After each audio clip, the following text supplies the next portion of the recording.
வணக்கம் சார். திருமலை ரவி, கோயம்புத்தூர் மாவட்ட கில் தயாரிப்பாளர் நலச்சங்கத்தோட தலைவருங்க.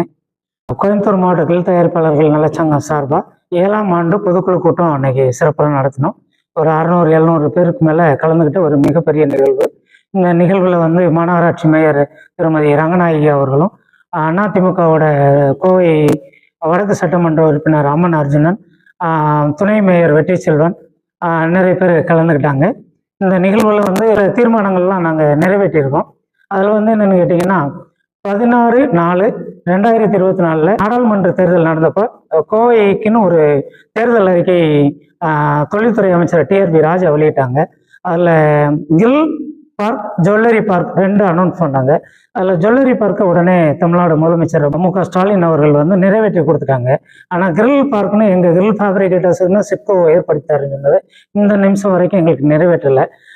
அதுபோக 2வது கோரிக்கையை நாங்கள் என்ன வச்சுருக்கோம்னா, முத்தமிழறிஞர் கலைஞர் காலத்திலேருந்து இன்னைக்கு வரைக்கும் கிட்டத்தட்ட 16 வருடமாக இலவச மின்சாரம் கேட்டு நாங்கள் போராடுறோம். முதல்ல விசைத்தறி தொழில் கூடங்களுக்கு 500 இருந்துச்சு, நாங்கள் 250 கேட்டோம். அவங்களுக்கு 750 ஆச்சு. திருப்பி நாங்கள் 500 கேட்டோம், அவங்களுக்கு 1000 ஆயிடுச்சு ஒழிய எங்களுக்கு ஒரு யூனிட் கூட இது கொடுக்கல. அது கடந்த காலத்தில் எதிர்கட்சி தலைவராக இருந்தப்போ முதல்வர் வாக்குறுதியாக கொடுத்துருந்தாங்க. நாங்கள் ஆட்சிக்கு வந்தோன்னே பண்ணித்தரேன்னு சொன்னாங்க. அதை பண்ணி கொடுக்கணும்.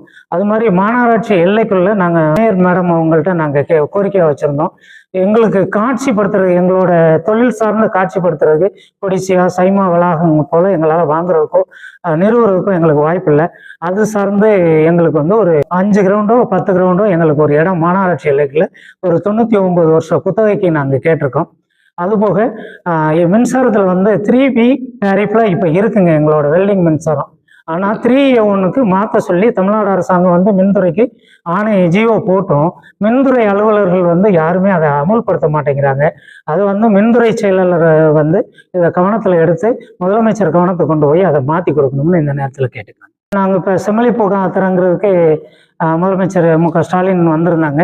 அப்போ நான் சிறப்பு அழைப்பாளராக அவரை கைப்பட எழுதின கடிதத்தோட ஒரு தொழிற்சங்க தலைவராக நான் கலந்துக்கிட்டேன்.